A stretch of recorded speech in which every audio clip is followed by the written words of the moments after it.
Kita lanjut bahas BTT Dunia Para Dewa episode 342. Oke lah, nggak usah banyak mang-ming mang. Kita langsung masuk aja ke pembahasan.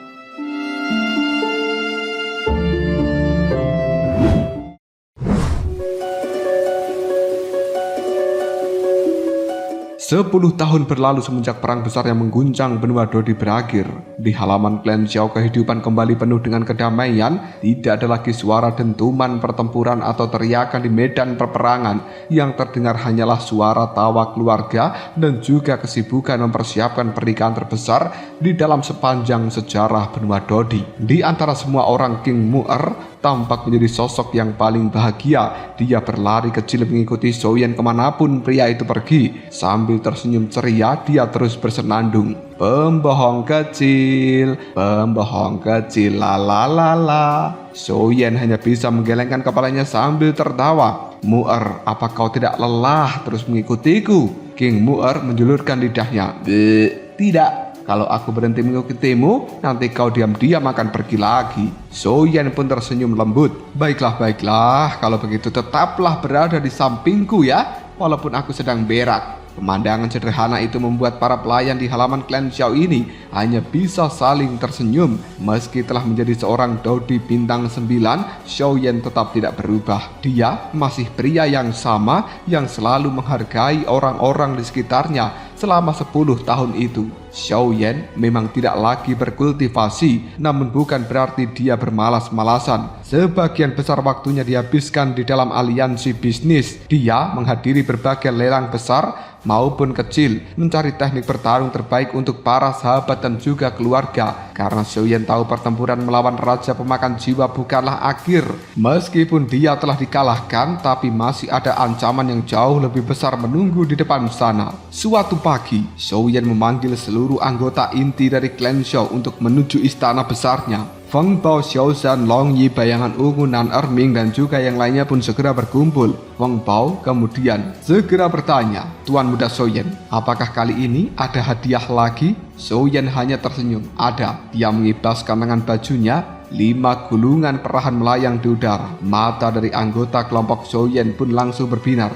Apakah ini adalah teknik bertarung yang baru? Xiaozhan berseru dengan penuh semangat, sementara Xiaoyan menganggukkan kepalanya. Kalian semuanya sudah mencapai bintang 7 Dodi. Teknik lama kalian sudah tidak cukup. Kalau terus dipakai, suatu hari nanti kalian akan kalah. Bukan karena tidak kuat, melainkan karena kehabisan teknik pertarungan. Semua orang di dalam ruangan ini pun langsung serius, dan Xiaoyan melanjutkan ucapannya. Pertempuran berikutnya akan menjadi jauh lebih berat. Aku tidak ingin kehilangan kalian satupun. Dan satu persatu gulungan itu pun melayang menuju pemiliknya masing-masing. Feng Bao menerima sebuah gulungan sambil tertawa puas. Wow, ini benar-benar teknik tingkat Kuasi Sain. Bayangan Ungu yang biasanya pendiam juga langsung tersenyum. Terima kasih Tuan Muda Xiaoyan. Long Yi menggenggam erat gulungan di tangannya sambil berkata, ayah, kami tidak akan mengecewakanmu. Nan Erming juga menerima bagiannya. Namun tiba-tiba dia menggaruk kepalanya sambil tersenyum canggung, dan melihat ekspresinya, Xiaoyan pun langsung tertawa. Raja Sisik Naga pasti yang mengomentari teknik itu lagi, bukan? Nan Erming hanya bisa menganggukkan kepalanya pelan. Iya, katanya teknik seperti ini bahkan tidak layak untuk dilihatnya. Semua orang pun langsung tertawa. Xiaoyan hanya ikut menggelengkan kepalanya. Kalau senior Raja Sisik Naga memang punya teknik yang jauh lebih hebat, aku juga tidak keberatan. Di dalam tubuh Nan Erming, suara berat dari Raja Sisik Naga pun kembali terdengar. Setidaknya bocah itu masih tahu diri. Gelak tawa kembali memenuhi aula ini. Setelah suasana kembali tenang, wajah Xiaoyan berubah menjadi sangat serius. Dia berjalan menuju jendela dan juga memandang langit. Di balik ketenangannya ada banyak hal yang masih mengganggu pikirannya. Samudra emas, wilayah misterius yang hanya bisa dimasuki oleh seorang Dosian. Tempat yang mungkin menyimpan buah nirwana 9 revolusi. Satu-satunya harapan untuk bisa mengembalikan Tuan Guiyin. Namun bukan hanya itu saja, Xiaoyan juga harus memikirkan kemungkinan yang lainnya. Kalau benar klan naga tinggal di dalam samudra emas, berarti di sana aku mungkin akan bisa menemukan Xian. Dia teringat dengan sahabat kecilnya itu yang telah lama terpisah. Juga Sukun, ayah dari Xian, yang pernah berjuang bersamanya. Walaupun peluangnya sangat kecil, Zhou Yan tetap ingin memastikan semuanya dengan mata kepala sendiri. Namun perjalanan menuju Samudra Emas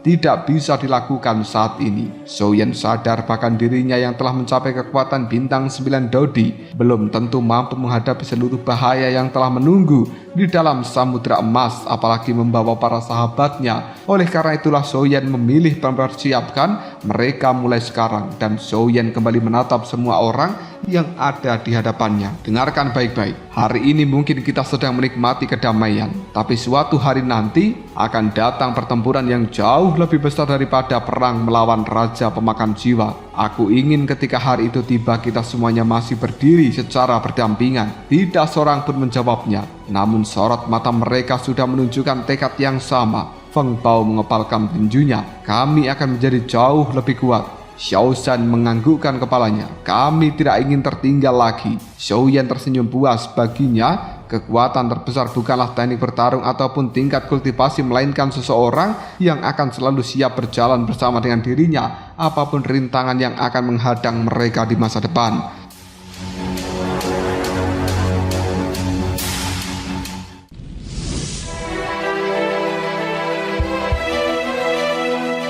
Suasana di dalam aula utama dari klan Xiao ini pun berubah hening ketika Zhou Yan berdiri dari kursinya. Tatapan matanya menyapu satu persatu wajah dari para sahabatnya yang telah menemani melewati begitu banyak pertempuran. Dia menarik napas panjang sebelum akhirnya berkata, "Setelah kita beristirahat yang cukup lama, sekarang sudah saatnya membicarakan tujuan berikutnya." Semua orang pun langsung menegakkan badan mereka. Xiao Shan tersenyum sambil berbisik, "Sepertinya Tuan Muda Zhou Yan akan membahas persiapan pernikahan, bukan?" Feng Bao menganggukkan kepalanya kecil. "Aku pikir juga begitu." Namun kalimat berikutnya justru membuat seluruh orang di dalam ruangan ini terdiam. "Target kita berikutnya adalah Samudra Emas." Xiao Shan hampir menjatuhkan gulungan di tangannya. "Apa?" Feng Bao juga membelalakkan matanya. "Tuan Muda Zhou Yan, apakah Anda serius? Samudra Emas adalah wilayah terlarang. Air lautnya juga bisa meluluhkan tubuh dari seorang Dodi." Semua orang di dalam tempat ini pun langsung berbisik, dan mereka mengetahui legenda mengerikan tentang tempat yang bernama Samudra Emas. Tidak seorang pun yang berani mendekatinya. Namun Nan Erming tetap terlihat tenang. Dia menatap Zhou Yan lalu bertanya, "Kalau Tuan Muda Zhou Yan berani mengatakan hal itu, berarti Anda sudah memiliki cara untuk bisa mencapainya." Zhou Yan tersenyum kejut. "Sejujurnya, aku belum menemukan caranya." Jawaban itu membuat mereka saling berpandangan, dan Zhou Yan pun berkata, "Tapi ada satu hal yang pasti, kita harus pergi ke sana." Tatapan mata Zhou Yan berubah serius, karena hanya di sanalah peluang terbesar untuk menembus kekuatan Dao Xian. Semua orang di dalam tempat ini pun hanya bisa terdiam, membuat suasananya kembali sunyi. Tak lama kemudian rambut dari Nan Erming perlahan berubah menjadi warna merah menyala. Aura kuno telah memenuhi seluruh tempat ini. Raja Sisik Naga kembali mengambil alih tubuh dari Nan Erming. Dia memandang semua orang sebelum akhirnya berkata dengan suara berat, "Semakin besar bahaya, semakin besar pula peluang yang tersembunyi. Benua Dodi sekarang terlalu sempit. Kalau kalian ingin menjadi lebih kuat, kalian harus keluar dari tempat ini." Semua yang mendengarkan pun dengan penuh perhatian. Raja Sisik Naga melanjutkan ucapannya, "Kalian mengira Samudra Emas itu selalu ada, bukan? Itu salah. Pada zaman dahulu lautan itu sebenarnya tidak pernah ada." Ucapan itu membuat Zhou Yan langsung mengangkat kepalanya dan bertanya, "Apa maksud senior?" Raja Sisik Naga menghela napas panjang dan kemudian dia mengatakan, "Benua Dodi yang kalian tinggali saat ini bahkan tidak sampai 1/20 lautan benua pada zaman kuno." Feng Bao sampai berdiri dari kursinya. Tidak mungkin, benua Dodi ini saja sudah sangat luas. Lalu seberapa besar sebenarnya benua Dodi pada zaman kuno?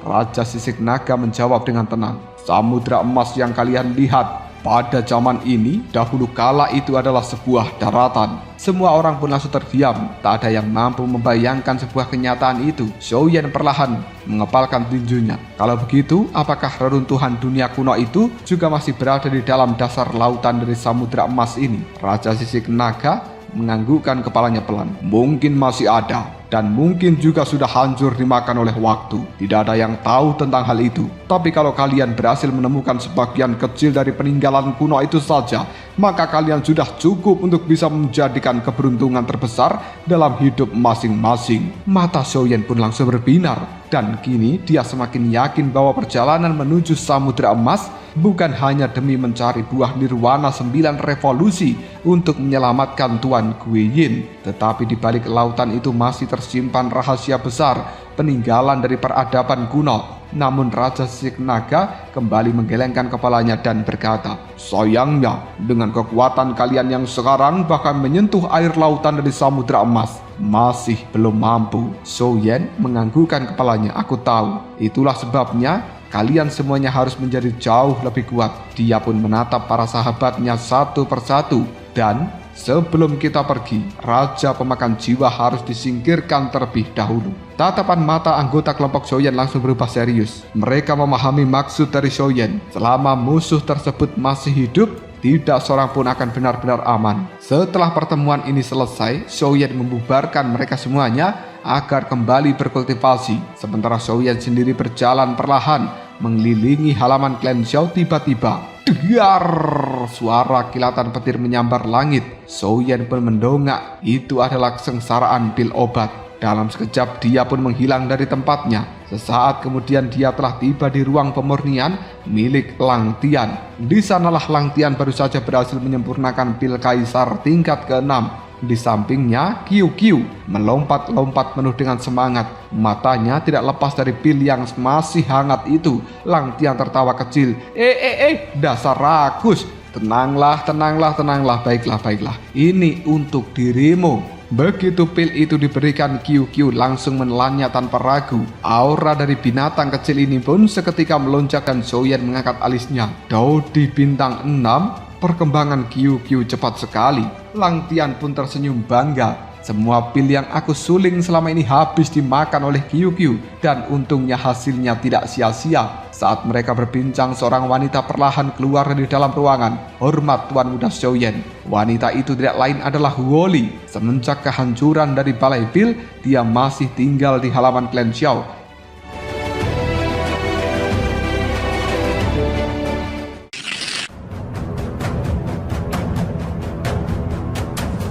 Xiaoyan mengangguk ramah. Bagaimana kehidupanmu di tempat ini? Huoli tersenyum tipis. Semuanya baik-baik saja dan terima kasih sudah menerimaku. Namun setelah beberapa saat terdiam, sorot matanya berubah sendu. Dengan suara lirih dia bertanya, Tuan Muda Xiaoyan, bagaimanakah keadaan dari Tetua Agung Balai Pil? Xiaoyan menatap sejenak. Lalu dia menjawab singkat, dia sudah tiada. Suasana pun hening. Mata Huoli langsung penuh kesedihan. Meskipun Tetua Agung pernah memperlakukannya hanya sebagai alat, tapi bagaimanapun juga orang tua itu adalah orang yang telah membesarkan Huoli. Dia hanya bisa menundukkan kepalanya. Semoga Tetua Agung bisa beristirahat dengan tenang. Xiaoyan kemudian menepuk bahu dari Huoli sambil berkata, Huoli, mulai hari ini tinggallah kau di dalam halaman klan Xiao. Kau bisa berlatih bersama dengan Lang Tian. Di dunia ini hanya ada sedikit keturunan dari klan Danmo yang masih tersisa, dan kalian berdua harus terus menjaga warisan dari klan Danmo supaya tidak punah. Huoli terdiam beberapa saat. Sebelum akhirnya dia menganggukkan kepalanya. Terima kasih banyak, Tuan Muda Xiaoyan. Xiaoyan pun hanya bisa tersenyum tipis. Dia tahu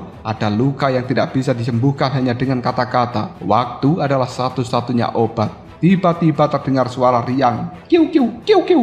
Aku sudah selesai menyerap pil petir yang ada di langit. Itu adalah suara dari Long Yi yang masuk sambil tertawa. Melihat kedatangannya, Qiu Qiu pun langsung melompat kegirangan dan dia berlarian mengintari tubuh dari Long Yi tanpa henti. Melihat pemandangan seperti itu, Xiaoyan hanya mengangkat alisnya sebelah. Dia lalu berbisik kepada Lang Tian, sejak kapan Qiu Qiu dan juga Long Yi menjadi sedekat ini? Lang Tian pun tersenyum kecil. Sejak Tuan Muda kembali dari Balai Pil, hampir setiap hari Long Yi datang untuk bermain dengan Qiu Qiu. Xiaoyan pun tersenyum, sepertinya Long Yi sudah mulai dewasa. Qiu terus menggesekkan kepalanya di lengan dari Long Yi dengan sangat manja. Melihat tingkah dari keduanya, Xiaoyan hanya bisa menggelengkan kepalanya sambil tersenyum. Takdir memang sulit ditebak. Siapa tahu suatu hari nanti cinta juga bisa melampaui perbedaan ras. Setelah berpamitan dengan mereka,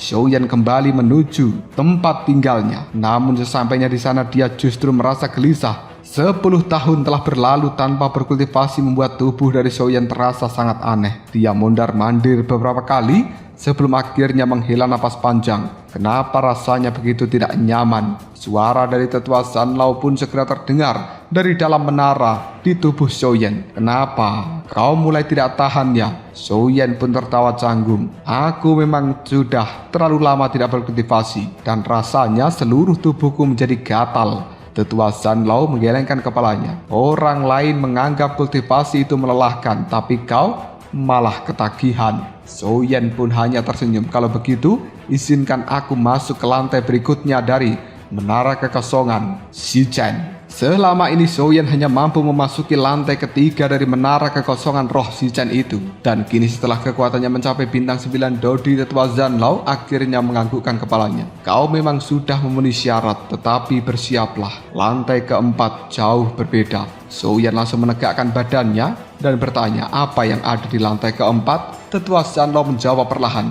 itu adalah alam mimpi kehampaan, tempat yang mampu menciptakan mimpi. Xiaoyan mengernyitkan dahinya. Mimpi? Apa gunanya mimpi? Tetua Zanlao pun tersenyum. Itu bukan mimpi biasa. Alam itu akan mengambil dasar teknik bertarung yang sudah kau miliki, lalu menyempurnakannya, menunjukkan kemungkinan yang bahkan belum pernah kau bayangkan. Mata Xiaoyan pun langsung berbinar. Jadi, aku bisa mengembangkan teknik bertarungku di dalam lantai keempat ini. Zanlao menjawab, benar, selama jiwamu cukup kuat. Tanpa ragu sedikit pun, Xiaoyan segera memasuki lantai keempat dari menara kecilnya. Dalam sekejap, dunia di sekelilingnya pun berubah.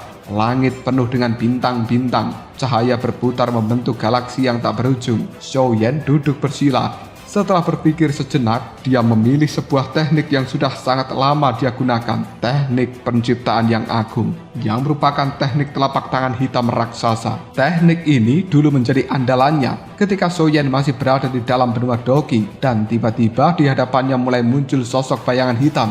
Tanpa sepatah kata apapun, bayangan hitam itu mulai memperagakan telapak tangan penciptaan yang agung. Gerakan pertama sama persis dengan apa yang diingat Xiaoyan. Namun setelah selesai, bayangan itu kembali mengangkat tangannya. Dan kali ini gerakannya pun berubah. Telapak tangan yang semula sederhana saat ini tampak hidup. Energinya jauh lebih mendalam, lebih sempurna, lebih mengerikan. Xiaoyan langsung membelalakkan matanya. Apakah ini masih teknik telapak tangan penciptaan yang agung? Bayangan itu terus mengulang jurus yang sama. Setiap pengulangan membuat teknik itu berkembang semakin tinggi, dari tingkat Yi menjadi tingkat Shi, dan itu pun terus berkembang tanpa henti. Xiaoyan hanya bisa menyaksikan dengan nafas tertahan. Jadi beginilah teknik ini seharusnya digunakan. Begitu bayangan hitam itu menghilang, Xiaoyan segera mengangkat telapak tangannya. Dia mengikuti seluruh perubahan yang baru saja diperlihatkan oleh sang bayangan hitam. Dalam sekejap saja, telapak tangan raksasa berwarna hitam telah terbentuk di langit. Aura yang dipancarkannya berkali-kali lipat lebih kuat jika dibandingkan dengan telapak tangan penciptaan yang agung yang pernah dikuasai oleh Xiaoyan dahulu. Xiaoyan tertawa puas. Luar biasa, teknik lama ternyata masih bisa berkembang sejauh ini.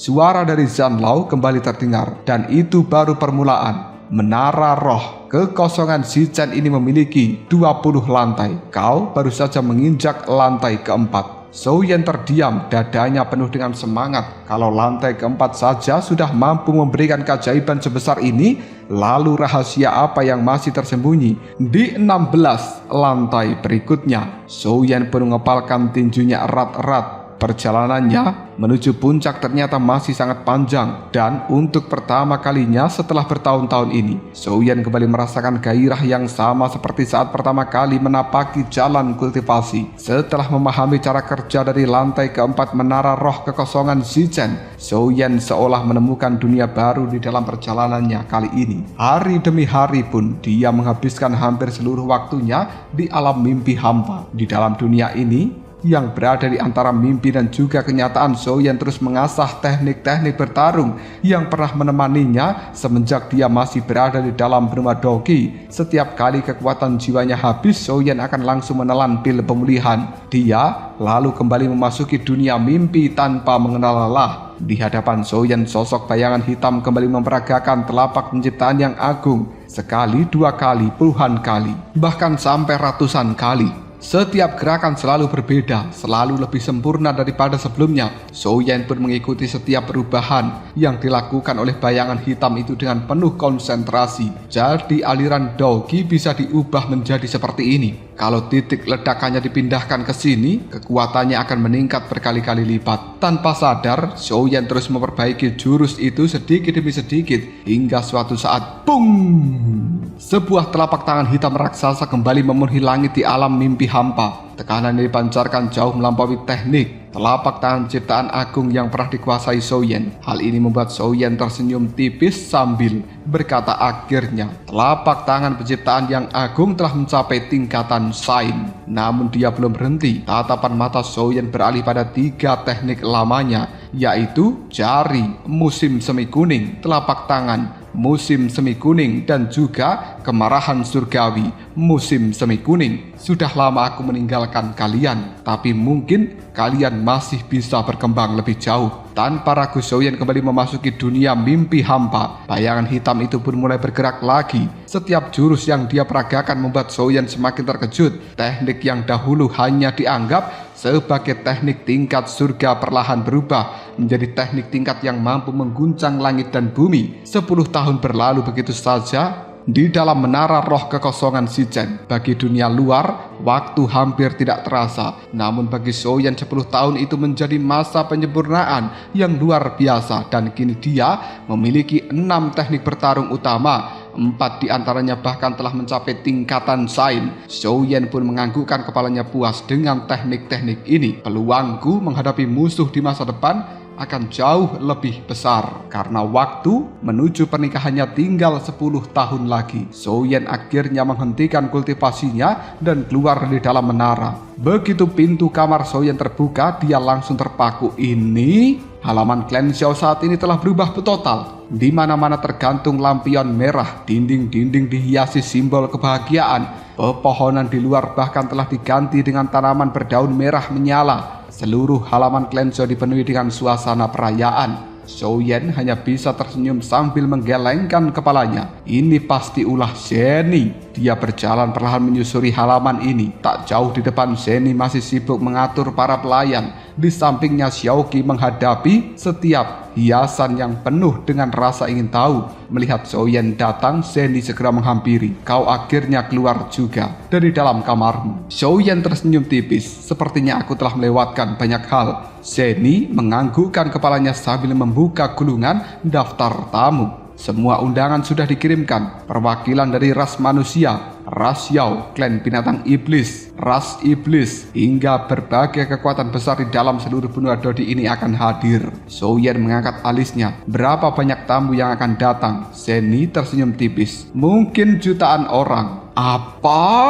Souyan pun hampir tersedak. Sebanyak itu? Kalau tahu begini, aku lebih memilih pernikahan sederhana saja. Zeni tertawa pelan. Itu sudah tidak mungkin. Semua orang ingin menyaksikan hari bahagiamu. Ayah juga akan mengurus tamu dari ras manusia. Kaisar ras Yao juga akan menangani orang-orang dari wilayah mereka. Begitu pula dengan klan iblis. Kaisar Horan juga sudah membagi mereka semuanya dengan sangat rapi. Mendengarkan penjelasan seperti ini, Souyan pada akhirnya menghela nafas lega. Dia kemudian memegang tangan dari Zeni dengan lembut. Kau sudah bekerja terlalu keras. Mulai sekarang serahkan sebagian pekerjaan kepada Le Shaolong. Karena kau adalah calon pengantin. Jangan sampai kelelahan. Wajah Zeni langsung memerah. Dia menganggukkan kepalanya pelan. Baiklah. Xiao Yan lalu menoleh pada Xiaoqi. Ki-er, setelah pernikahan nanti, aku akan membimbing kultivasimu. Untuk sekarang, nikmati saja suasana ini. Xiaoqi tersenyum manis. Baiklah, aku mengerti. Setelah memastikan semuanya berjalan lancar di halaman klan Xiao, Xiao Yan pun kembali berkeliling. Dia mengunjungi wilayah dari ras Xiao, lalu ras manusia, kemudian klan iblis darah. Di setiap tempat suasana yang sama terlihat. Lampion merah bergantung di mana-mana. Para pelayan sibuk mempersiapkan jamuan. Semua orang bekerja tanpa mengenal lelah demi menyambut pernikahan terbesar dalam sejarah benua Dodi. Melihat semuanya telah dipersiapkan dengan baik, Xiao Yan akhirnya merasa tenang. Dia kemudian melayang tinggi di atas kota Jugi. Dari langit dia memandang seluruh kota ini penuh lautan manusia. Suara tawa dan juga kesibukan terdengar dari berbagai penjuru.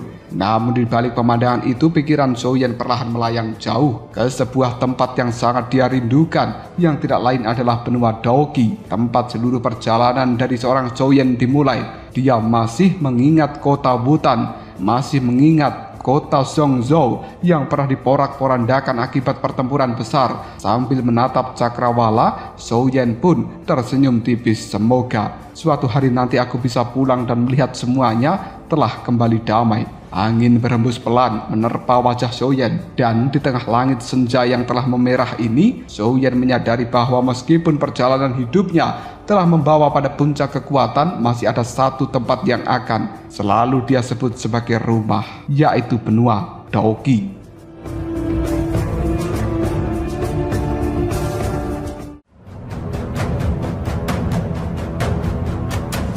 Lalu apakah yang akan terjadi selanjutnya? Kapan Xiao Yan akan bisa mencapai kekuatan Dosian dan pulang kembali menuju benua Daoqi? Jika kalian penasaran, tunggu aja jawabannya di next video. Ngobrol Sob.